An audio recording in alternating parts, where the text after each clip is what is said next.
So we're up to page Yud Tes, and we just discussed, the Rebbe painted a picture for us as to what the issue with the children of the current generations, and again, remember this was written 100 years ago, so, but the issue was, what? You related to this?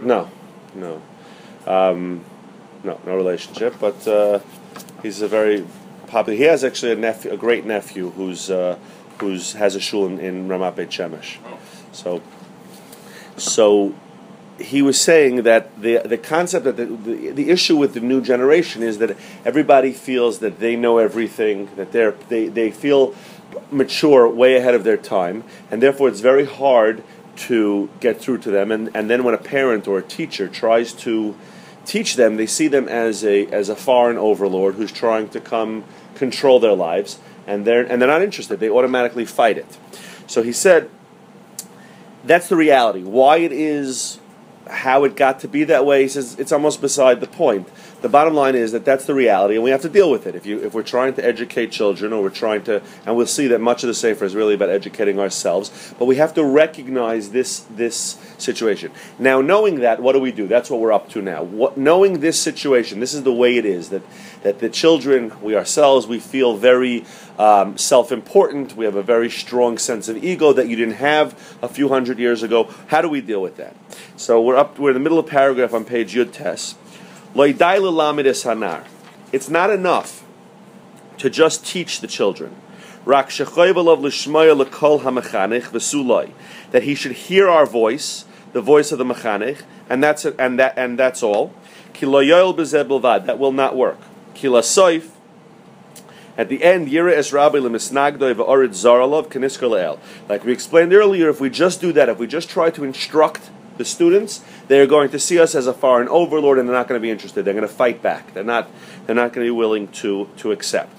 Ha'ikar so the main thing, the primary task is lahachnes beliba deyazu. We have to instill inside in his heart this concept sheyida shehu hanar ba'atzmai, that he should know that he himself hu ikar mechanech. The approach is very different. The Rebbe is explaining that years ago the approach was that this is the mechanech, this is the child, and the child takes instruction from the mechanech. Now we have to explain to the child, and they have to understand, they are in charge of their own chinuch. It's up to them. Nobody can make them do anything. Loi katan v'narhu, he's not, we agree with you. We tell the child, the 8-year-old who has opinions, and we said some funny stories last week, but the 8-year-old who thinks he knows everything, we tell him, you're right. You're taka, well beyond your years, you're wise. You are in charge, it's up to you. Rak Neitzer Mat Hashem Beis Yisraelhu. You are a plant, a seedling of the vineyard of Hashem of Hashem in the vineyard that's called Beis Yisrael. V'olav Hittel Hashem Choyv Zeh Legadol Chanechas HaNeitzer Hazeh. And each person is in charge of taking care of that sapling. Each person is given a neshama. That's a sapling in Hashem's garden, and each person is responsible for raising and nurturing that sapling. Es atzmai le'etz gadol eitz chaim, so that it grows into a great tree. V'lasoisoi le'eved Hashem tzaddik v'gadol b'Torah, to turn it into a servant of Hashem, a tzaddik, and a great Torah personality. V'chivan shedaite v'ruach ketanim. Now, what about the fact that even though they feel this way, that they are so advanced, Lamaisa, they're still 8-year-old children, or 10-year-old children, or 40-year-old children, or 60-year-old children, right? They still are immature to a sense. They don't know everything. They think they know everything, but they don't. What do we do about that? There's still a lot of Torah that they haven't learned. The Yitzray Merakid Bekirbay, and the Yetzer Hara is dancing inside of them. The Yetzer Hara is starting up all the time. L'chein impachad Hashem l'neged einav. If he has a fear of Hashem before his eyes, v'yorehu shlo yechta. Now that he's in charge, the idea is to convince him that he doesn't want to sin. You don't want to disappoint Hashem. But if you want to do that, it's very nice. Take a person who never kept Shabbos, doesn't know anything about Shabbos, and tell him to keep Shabbos. He may have the greatest of intentions, but he doesn't know the first thing about what he's allowed to do and not allowed to do. So we have to explain to this child, it's up to you. I can't force you to be a Yarei Shemayim. But you don't know all the details yet. And until you know all the details, you need guidance. That's the idea. We don't want to destroy this vineyard. You need us for guidance. The approach is very different than the old school approach, which was the father and the Rebbe are responsible for this kid's chinuch. Here, what we're saying is you're responsible for the chinuch. The problem is you have a limited amount of knowledge, not because you're not great and worthy and adult. You just haven't had enough time on the planet to learn enough. We're here just to help you figure out what's mutter, what's usser, what you're supposed to do, what you're not supposed to do. We're just here like in an advisory capacity. That's sort of the approach to take. You're in charge. We're just going to help you figure out what you want to do. Bein bedvarim hamafrashim b'Torah v'Shulchan Aruch, whether it's things that are mafurish in the Torah and Shulchan Aruch, bein bedvarim she'enim mafurashim, things that are not so mafurish, ways of acting and proper responses in different circumstances that life throws at us. But we're taking a completely advisory role. Kama his hira haTorah l'shmoyer l'kol ha'av v'mechanach. We can explain this to him, saying this is not our idea. We're not coming to impose the way you see us as fathers and rebbeim just want power. They're power hungry. They like to boss me around. But the Torah says this, Kagoin, Shalavicha v'yagedcha zekenecha v'yomru, right? The pasuk tells us that you should ask your fathers, ask your grandfathers for advice, right? Even the way that the Torah sounds, it sounds like almost like ask them. You know, you're in charge, but ask them what you need to know. Loisasser, right? You can't veer from the path of the Shema B'ni Musar Avicha, and also he says the example of the Seir Umayra, the famous rebellious son who was put to death, even though in practice it never really happened, but conceptually there was the Seir Umayra. The interesting thing about the Seir Umayra, he was put to death without ever having violated any halacha. He never violated a specific halacha. Right? He just what did the parents see? That he was either eating too much meat, drinking too much wine. He was, but he didn't violate any halach yet. Yet the Torah was very strict with him. Why was the Torah so strict with him? Amru, his parents say, his real crime is that he's not listening to his parents. The things that indicate that there was a problem, gluttony, those things, he's not called that. He's not called a ben zoilel v'seveh. Those are the averes that he's doing. Rak al shem soiru meira. The fact that he's rebellious against his parents. The fact that he's not listening to his parents. Al shemamre neged aviv umechancha chadayim apsukim. So we're telling this child, you see that the Torah says that there's value in listening to the parents, to taking their advice. And as much as possible, we need to constantly repeat this to the children so that they understand this, that they get this message that we're trying to help you. We're not trying to impose our will on you. We're trying to help you figure out how to do your duty and fulfill your obligations in this world. But das v'seichel, it has to be done, of course, not as a lecture. It has to be done, each child, in a way that they'll receive it. It has to be done intelligently. We can't, you can't.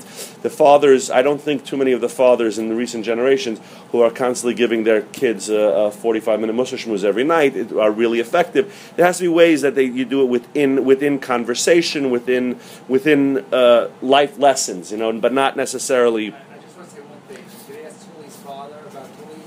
Your father, in the old days, whack, right? You stepped out of line. My father, you got hit, boom, the fingers, and then my grandfather found out, boom, he's hit him again. Yeah, so. If you get hit, you call the cops. It's a different generation. And this obligation that he carries on himself, to raise a Jewish person, meaning himself, each Jewish soul is a tree of Hashem in Gan Eden. They're just here to guide him. They're just here to instruct him. How he himself should educate himself. Not that we're educating him, how he should educate himself and what Hashem wants. He gives a very good example. Right? You have a pot, and it was a fleshig pot, you put some milk into it by accident, you're not sure if it was hot, if it was cold, if it was batal b'shishim. So what do? You go running with the pot to the Rav, and you show him the whole situation, you show him how much milk was there, and you ask him for a psak. The Rav's not following you home to enforce whether or not you eat it or not. He's going to tell you kosher, not kosher. If the Rav tells you treif, You can go home and still eat it. He won't know. He's not going to follow you. He's not going to enforce. He gives you a psak. He tells you it's usher. You choose to go eat it. That's your. He can't be in control. I remember I once heard a story. There was a Rav. He went out to one of these towns, Midwest type of places where they weren't so medactic and halacha, and he was trying to be. So he started to give a shiur in basar b'chalav, and he was trying to show like different halachas that many from Jews take for granted that they didn't know about. So he says, one day he's in shul, and a woman was very proud of herself. She heard about the thing, and she comes to ask him a shayla. So actually, the truth is, I think it was not basar b'chalav. I think it was a shayla on Erev Tavshilin, whatever it was. She asked if she could eat something, and he said no. You can't. He paskined that it's also you can't eat it. So she comes back to him and she says to him, Rabbi, I ate it anyway. Like she got him, like she tricked, like I don't have to listen. But the truth is, any Rav, he gives a psak. He can't. He's not following you home to enforce what's he there to do? He's there to. You're responsible for whether you're going to eat kosher or not. There are situations and you don't know what's kosher or not, so you have a Rav there to help you understand what it is that Hashem wants in this situation. But the enforcement, whether you're going to be a good Jew in the final term, it's up to you. Nobody else is going to force you to do the right to keep halacha. So he's saying it's the same thing. A father and a Rebbe is there to guide the children to understand what it is that Hashem wants with you, wants from you in life. But we can't force you to be a good Jew. Maybe at younger ages we could a little bit, but at a certain point we can't force somebody to do something. He tells him what's kosher. The one who does it is the balabayis in his house. Right? We understand that if this rabbi, when he comes up to Shemai after 120, they're not going to have a taina on him. Like, why didn't you force her not to eat it? He gave her the right psak. She decided that she's going to eat it. That's not on him. He can't. So the same thing here. We explain to the child. You are the one who's ultimately responsible for whether you decide to do a mitzvah or to do an avera. We can only help you figure out what's what. What's a mitzvah, what's an avera. You don't have enough knowledge. We'll help you with that. But otherwise, it's up to you. Says the Rebbe on the bottom of page Chaf, we'll see great profit if we proceed this way. We'll see a lot of returns. This is going to work very well. Cain. He says, why? Rashis kashi is gadol b'deyazu. When a child is raised with this idea, this concept, lo yires aviv umalamde la'aretz u'mayshal zar sharoitz alim shalav. The first thing it diffuses is that concept of the child looking at his father and his Rebbe as some foreign overlord. Because they're no longer again. He doesn't. The way he originally would have looked at it was, I want to do X, and my father's making me do Y. So all he does is trying to control my life. Here, if we can properly couch this in different terms, he sees them as people who want to help him do what he wants to do. He's deciding that he wants to live a life of Torah, and his parents and his teachers are there to help him figure out how to do that. The obligation is on himself. With his own sense of self and his own ego, that already prematurely started to grow within him. He's in charge. He rules himself and he educates himself. If anything, he now has to be thankful. He has to show gratitude to his parents and to his teacher that they're helping him. And they make it lighter for him. They make it easier for him. They're assisting him. That's one way that it'll have a benefit. The other way that we'll see a benefit is those who have started to go off, started to leave us, but haven't disappeared yet entirely. They're not our enemies yet. If you remember earlier in the Sefer, we talked about those children, especially in the Tekufa that the Rebbe lived in. Those who went off with a vengeance. They went off. They went off, and all they wanted to do was destroy Torah. They went off with a very anti. Today a lot of times you have kids who go off the derech. They're okay with the yeshiva staying where it is. They just don't want to be part of it. In the Rebbe's days, those who left the yeshiva very often became big antagonists of the yeshiva. They thought, they were trying to bring the world into the Enlightenment, and they were trying to destroy Torah. So he's saying those that haven't yet gone that far, where they became our enemies, they just started to leave their service of Hashem. Initially, it starts from laziness or just neglect. They don't want to be bothered with it. And we can still save those. He says, with this approach, we can still bring those back. Because if we could show them that it's their responsibility and that there's beauty in it, and we're here just to help them, we still have a chance with those who haven't turned completely away. He says, and here's a very interesting connection. He says, the Gemara tells us that if you have a pot that's owned by partners, it doesn't get too hot, it doesn't get too cold. In other words, each one will step up like when it starts to go really bad, but nobody's really putting in the extra effort because they rely on each other. Which is a concept. If you know that somebody else is handling it also, so you don't. If you know that, let's say this project that you've taken on lives or dies by your involvement, so you're going to and something that's important to you, you're going to make sure that it goes. If there's several people in charge of the project, you could, even if it's still just as important to you, but you could take it a little easier because somebody else is going to pick up the slack. What happens very often is that nobody ends up picking up the slack and the whole thing falls apart because everybody's relying on everybody else. That's why I never went to PTA. This is a rule in the nature of a person that when a person has on who to rely, that he neglects it himself and he relies on the other person. I'll tell you, I noticed this last night myself. I found myself taking out the garbage. Why? I don't take out the garbage a whole year. Why? Because I know my wife is not going to let the garbage stay in the house overnight. She takes care of it. But she's not home now in the summer, and she's away. So all of a sudden, I'm busy with where the garbage bags, and you see that. If you know you have some. Now, the truth is, I don't like garbage in the house any more than she does, but I know she's going to take care of it, right? So when you know you have somebody to rely on, you could be much more laissez-faire about it and say, okay, they'll take care of it. Especially if you know it's somebody who's much more responsible than you, then you could for sure rely on them. So that's what he says. If the child has this idea that this is primarily my father, my Rebbe's problem, it's their job. They're going to make me crazy, but I know that I'm not going to fall that far because they're there to make sure that that things go okay. So then the child feels like, I could take it easy, I'll relax. I'm not going to miss davening because my father at some point is going to come into my room screaming. I don't have to inspire myself to jump out of bed early because I know my father at some point is not going to let me oversleep. He's going to make sure that I'm going to get to minyan.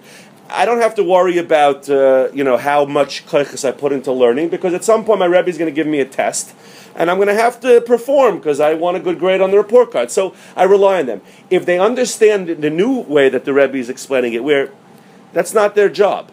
If you want to oversleep, you're going to oversleep. If you want, I'm not saying that that's necessarily a technique that the father shouldn't come in yelling to get him up for minyan, but if we can explain to the child that this is your responsibility, your father may help you. He'll wake you up because he wants to help you out, but it's not his responsibility. It's not his aveira if you oversleep for minyan. It's not his aveira if you didn't learn today. It's your problem. Then he doesn't have that feeling of they'll take care of it. It's somebody else's problem. V'chen hanar. The child, even if he doesn't refuse, he's not being rebellious. He's not trying to refuse to do the right thing. But because he knows that he has this backstop. His father and his Rebbe are going to be there to catch him if he falls too far. But if he starts to understand that it's his obligation, it's his responsibility, and he is the primary, he is the one who's in charge of his own chinuch, then he will strengthen himself and he won't be neglectful. The truth is, you see this very often. Like, you could have a parent, you try to get the kid to clean up the room, so the mother could scream all day and all night about cleaning up the room, right? And it can't get him to do it. And then all of a sudden you make it into a project, like you make a game out of it, and all of a sudden they're cleaning the room, right? What just changed? It's the same task, it's the same thing, but when you change it so that the child now feels that that they're doing it because they chose to do it, right? It now became a project. They can earn something. Or it's part of a game. So now, what? A reward. But then they feel like they chose to do it, right? They now feel, nobody forced me to do this. I chose, even though you did the same thing you were doing before, but you changed the terminology. It changes the whole attitude towards it. And the truth is, again, we have to remind ourselves, this works with us also, right? If you feel that somebody is imposing something on you, even if it's something that you otherwise wanted to do, all of a sudden it feels like it weighs 1,000 pounds, right? They're making me do it. You were going to do it anyway. You wanted to do it. It's something, but now I have to do it. Like now some external force is making me do it. It becomes much more difficult. So he's saying that besides the fact that this is the only thing that's going to work, he started off by saying this is the only thing that's going to work with the kids nowadays because of their temperament. But the two advantages are these two advantages that first of all, we're going to feed into his sense of self and his ego, and secondly, just by human nature, they'll be more enthusiastic and less lazy about it because it's something that's now theirs. It's something that they own, and they'll feel a certain amount of pride and they'll feel a certain amount of responsibility. The next paragraph on Chof Aleph, but this is not enough. That's not enough. Just to give the kid this sense is not enough. Even if we penetrate into the essence of the self, the feeling of self of the seichel of this child, we teach it to him. We explain this. We sit down with the kid and we explain this, and intellectually he gets it. Right? In the brain, he got it. He understands it. He knows if you ask him, you can wake him up at 3 o'clock in the morning in the middle of the night and you ask him, whose responsibility is it whether you go to shul tomorrow? It's mine. He got it. He understands it intellectually. But we all know, and he wants to. We got him to that point. He wants to strengthen himself. He wants to be a good Jew. He wants to be a tzaddik. It's not enough just in the mind. It also needs to reach his emotions, his spailusav, his enthusiasm, afislavusav, his inspiration. It has to become part of him. Because again, those things also, it's not just his seichel that's prematurely mature. It's also these things, his emotions, what makes him, what he gets excited about. Everything is prematurely mature nowadays in this generation, and therefore we have to penetrate to there also. We can't just leave it in his seichel. He sees the beauty of the silliness of the world. It's like the theaters, and all the silliness and freedom of the world. We don't inspire his soul that he feels some kind of feeling from the mitzvahs. And he's inspired by Torah and the light of Hashem. We won't have accomplished anything, God forbid, because just in the mind, we all know this. You can very often when we do the wrong thing, we know what the right thing is, right? Most people, if you're honest with yourself, when you're doing an avera, sometimes we do convince ourselves that not only are we doing a mitzvah, we're doing a mitzvah mahajim and mahajim, but we usually understand that this is not what I should be doing, but whatever, there's some taiva, there's something in my head, whatever, something's messing around with me that I give into it. But so just the seichel is not enough. It's not strong enough to hold a person strong. Because even if he understands it intellectually, they will take him off of the good path. Even if he knows what he's doing is bad, he's going to know what he's doing is bad. He's going to know that he's not living up to his potential. Don't most people, at least initially when they start to go off, don't they know that what they're doing is not what they're supposed to be doing? But their urges, their taivas overcome their intellect, and it drops them down into the bershachas. I just want to touch on the next paragraph because I think it just brings this together. He says, "V'zeh ha'ikar b'teres ha'chasidus." This is the main point of all of Chassidus. He says, if you want to know what Chassidus is meant to do, this is the main point. That you can't rely on the intellect alone. Binding something purely intellectually is not a lasting bond. It will not hold strong for long enough. It will help, and it's definitely something that's necessary, but he says it cannot survive alone. A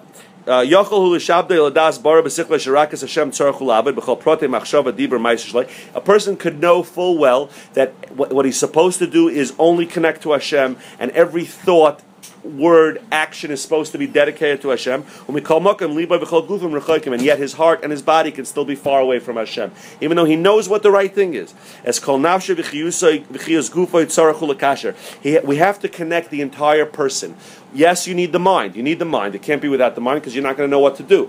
It has to be the mind, but it has to be everything. It has to be the mind, the heart, and the guf. Everything has to be connected to Hashem. We have to make the child or the person that we're talking about passionate about every mitzvah, every piece of Torah, every tefillah. He should have pleasure, a spiritual pleasure from every one of these actions and be happy about it. And we can attach everything to Hashem and we can give him this type of passionate service of Hashem. Besides the fact that it's a much better mitzvah, right? A person who does a mitzvah in a dry, superficial way, it's still a mitzvah, and of course the person gets credit for everything he does. But we understand that if a person does a mitzvah with excitement and enthusiasm, it's a much better mitzvah. The mitzvah itself is a better mitzvah. But besides that benefit that it's a better mitzvah, he has a better chance of overcoming his yetzer. He can be more certain in his ability to overcome his yetzer hara. He won't be torn away from the source of life. And he will not be as easily seduced. Now, if you notice the Rebbe's words in the Hebrew, he's not telling you that you're good to go. It's still an avodah, and there's still a lot of battles ahead.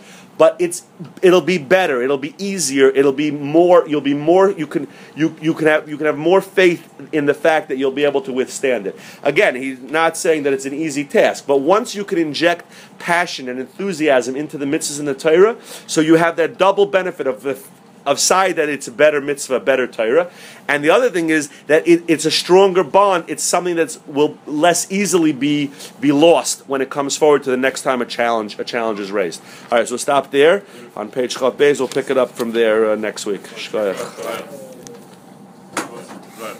Powerful stuff.